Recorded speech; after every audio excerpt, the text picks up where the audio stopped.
हमारी दुनिया बहुत से रहस्यों से भरी पड़ी है। बहुत से रहस्यों को तो सुलझा लिया जाता है, लेकिन बहुत से रहस्य ऐसे भी होते हैं जो हमेशा के लिए रहस्य ही बनकर रह जाते हैं। आज की कहानी अमेरिका के डीबी कूपर नाम के एक ऐसे चोर की है जो पूरी दुनिया के लिए आज तक रहस्य ही बना हुआ है।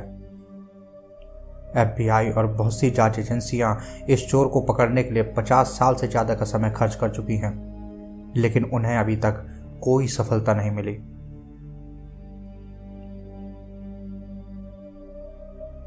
यह घटना 24 नवंबर सन 1971 की है, जब डैन कूपर नाम का एक व्यक्ति अमेरिका के पोर्टलैंड एयरपोर्ट पर पहुंचता है और टिकट काउंटर से north west orient airline flight 305 plane में अपने लिए एक $20 में पोर्टलैंड से सिएटल तक की वन वे टिकट बुक कराता है। उस समय अमेरिकी एयरपोर्टों पर ज़्यादा चेकिंग नहीं होती थी, इसलिए वो शख्स अपने बैग को आसानी से प्लेन के अंदर ले जाता है और चुपचाप अपनी सीट पर बैठ जाता है।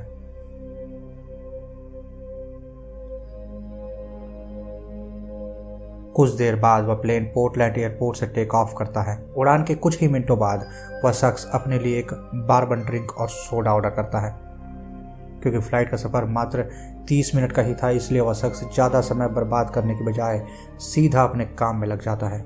डैन कूपर अपने नज़दीक खड़ी एक फ़्लाइट अटेंडेंट को बुलाता है और उसे एक नोट थमा देता है। फ़्लाइट अटेंडेंट को लगता है कि शायद वह आदमी उससे फ्लर्ट कर रहा है, इसलिए वो इस नोट को अपने पर्स में रख देती है। लेकिन ये देखकर कूपर उसे दोबारा बुलाता है और उस नोट को पढ़ने के लिए कहता है। जब फ्लाइट अटेंडेंट उस नोट को पढ़ती है तो उसके पैरों तले जमीन खिसक जाती है।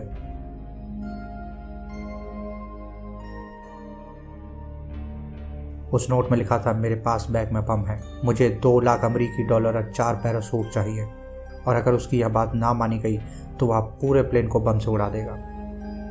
यह पढ़ने के बाद वो फ्लाइट अटेंडेंट उसे धीरे से बैग खोलकर बम दिखाने को कहती है। यह सुनने के बाद कूपर अपना बैग थोड़ा सा खोलकर उसमें बम उस फ्लाइट अटेंडेंट को दिखा देता है। यह देखने के बाद वो फ्लाइट अटेंडेंट तेजी से कॉकपिट की ओर बढ़ती है और ये सारा वाकया पायलट को बताती है। पायलट ये बात रेडियो के माध्यम से एयर ट्रैफिक कंट्रोलर तक पहुंचा देता है। एयर ट्रैफिक कंट्रोलर भी बिना किसी देरी के FBI तक सारी जानकारी दे देता है।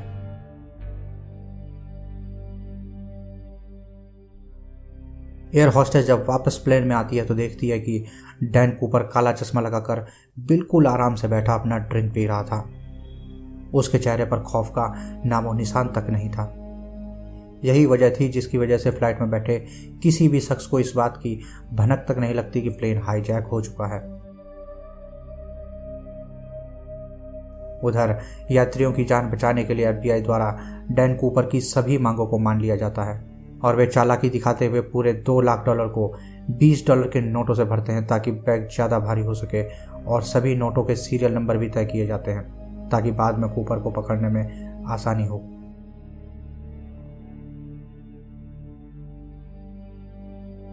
शाम को 5:39 पर जब प्लेन सिएटल एयरपोर्ट पर लैंड करता है तो कूपर $2 लाख और 4 पैराशूट मिलने के एवज में अपने वादे के मुताबिक सभी 36 पैसेंजरों को सुरक्षित उतरने देता है।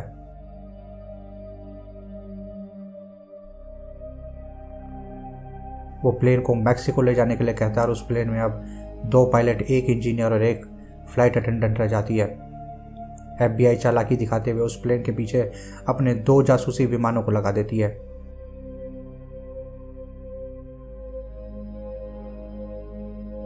पायलट अब कूपर को बताता है कि प्लेन में मैक्सिको तक जाने का ईंधन नहीं है।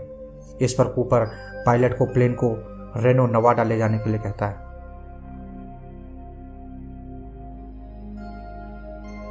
कुछ देर बाद वो फिर से पायलट को निर्देश देता है कि प्लेन को 10,000 फुट की ऊंचाई पर ले आए और स्पीड को 185 किलोमीटर प्रति घंटा से तेज न रखे।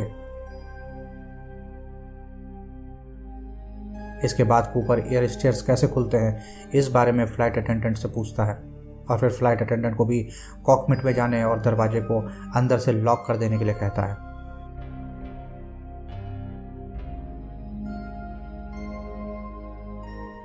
रात करीब 8 बजे पायलट को हवा के दबाव में कुछ बदलाव महसूस होता है। जब फ्लाइट अटेंडेंट वापस से प्लेन में आती है तो देखती है कि प्लेन का स्टेयरकेस खुला हुआ है और प्लेन की वार्निंग लाइट्स जल रही हैं।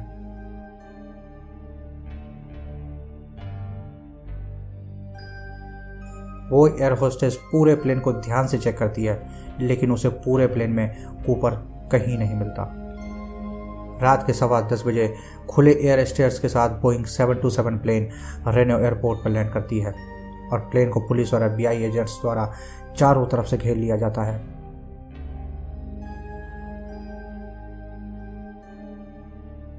लेकिन कुछ ही देर में उन्हें पता चल जाता है कि डैन कूपर भाग चुका है। उसके बाद प्लेन की छानबीन की जाती है, जिसमें कूपर के टाई का क्लिप और उसके द्वारा मंगाए गए 4 पैराशूटों में से 2 पैराशूट मिलते हैं।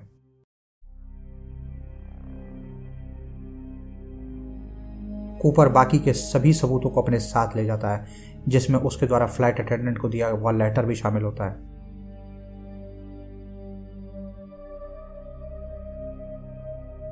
कूपर को पकड़ने के लिए FBI द्वारा ऑपरेशन नॉरजैक शुरू किया जाता है।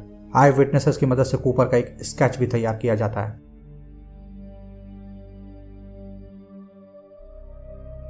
जिस जगह से उसने एयर होस्टेस को कॉकपिट में जाने के लिए कहा था, वहां से लेकर लैंडिंग तक की जगह को पूरी तरह से स्कैन किया जाता है, लेकिन कूपर का कोई नामो निशान नहीं मिलता। ना ही कूपर द्वारा इस्तेमाल किया हुआ पैराशूट मिलता है।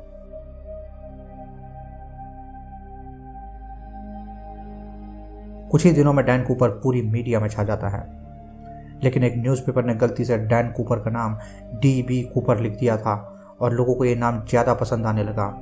इसी तरह एक न्यूज़पेपर की गलती की वजह से डैन कूपर का नाम DB कूपर पड़ जाता है।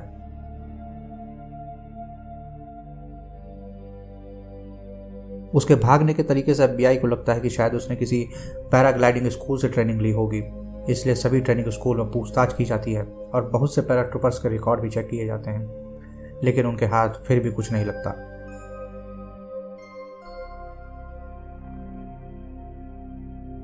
कई सालों तक चली खोज में जब उसका कोई सुराग नहीं मिलता तो लोगों को लगता है कि शायद कूपर इतनी ऊंचाई से कूदकर मर गया होगा, लेकिन ना तो कभी उसकी लाश मिली, ना ही वो पैराशूट मिला और ना ही कभी वो नोट मिले जो FBI ने उसे दिए थे।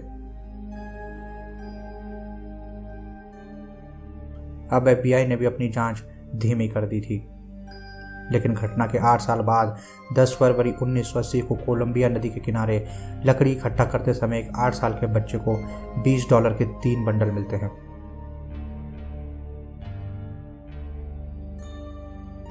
बहुत सालों से रेत के नीचे दबे होने के कारण नोट खराब हो गए थे, पर बीच में कुछ नोट अब भी सुरक्षित थे और अधिकारी इन नोटों के सीरियल नंबर देखकर पहचान जाते कि ये वही नोट हैं जो उस रात कूपर को दिए गए थे।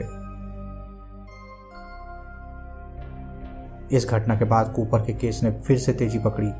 ये नोट यहाँ कैसे पहुंचे, इस पर भी बहुत विवाद होता रहा। कई लोगों का मानना था कि कूपर ने वो पैसा कभी खर्च ही नहीं किया था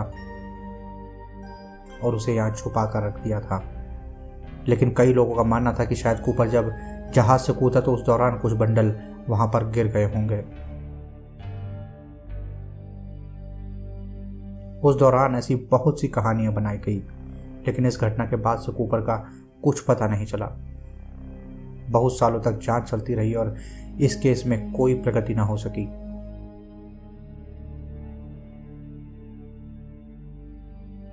और फिर सन 2016 को ठीक 45 साल बाद FBI द्वारा यह केस बंद कर दिया जाता है।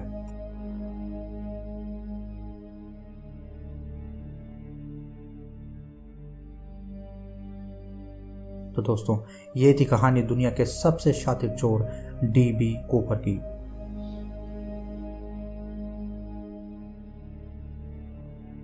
दोस्तों, हम हर हफ्ते ऐसे कंटेंट लाते रहते हैं। अगर आपको ये कंटेंट पसंद आता है तो हमारे चैनल को सब्सक्राइब करें और बेल आइकन दबा दें ताकि आपको वीडियो की नोटिफिकेशन मिलती रहे। धन्यवाद।